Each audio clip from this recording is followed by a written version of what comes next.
Hey, good morning. Welcome back to the Pickets channel. I know it's been a while, but I just been tied up and busy, and I wanted to give you a close up of my time as S6.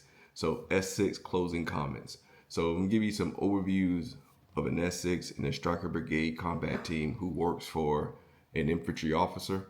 So needless to say, infantry officers are dedicated to their communications platform.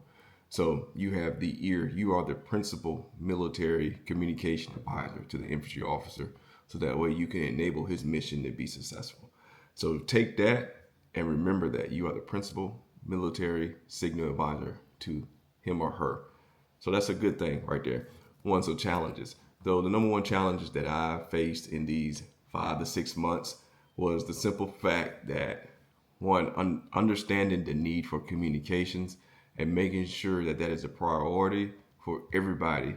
We spent a great deal of time trying to understand how communications are important, but it just don't trickle down into the troops. But now, a couple months later, it's starting to trickle down in the troops, and they're making it a priority. Triumphs. So whenever a communications platform all comes together, the triumphs are amazing. Raising your communications readiness from 0% to nearly 85% across the board, building out your pace is by far one of the most important things I could say that has happened here in 3rd Cavalry Regiment before we went to CST. Areas of improvement. Areas of improvement is areas where maybe getting your message across to all the troops, troop commanders, and upper leadership, because you got to talk down and then talk up with your communication so that way everybody understands the singular intent so that way you are successful. Next would be grow your junior leaders, build cohesive teams, make proficient teams. Example, having my 25 hotel who basically, he got his P status, which immediately he transcended his work ethic. He started operating in a team leader role, which is kind of important. Then he started branching out, understanding what a 25U do, understand what a 25 Bravo do, he also understand what a 25 Hotel do. So he making himself a 25 everything, which is ideal here in the signal branch.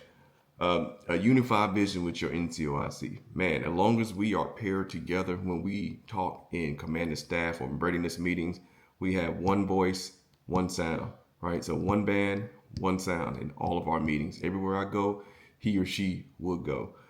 The best practices. So for us, I instituted that keep your communications locked and secured in your vehicles because it eliminates any troubleshooting procedures that would happen.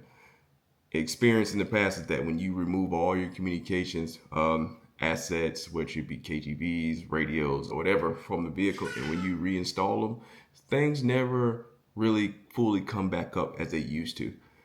Man, we fixed that issue. Now everything remains installed, so everything receives ComSec and it's good to go. So it makes it a lot easier when I communicate readiness up the chain to my commander.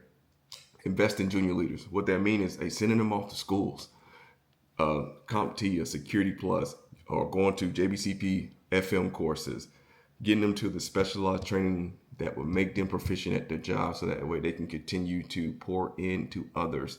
And finally, understand the assignment that you are doing. You may be going to a JSOC, you may be going to an IBCT, you may be going to an SBCT, you may be going to an ABCT, but understanding what type of equipment you have and how to deploy that equipment to make your life easier, but also enable the commander's mission. Stay tuned and stay informed.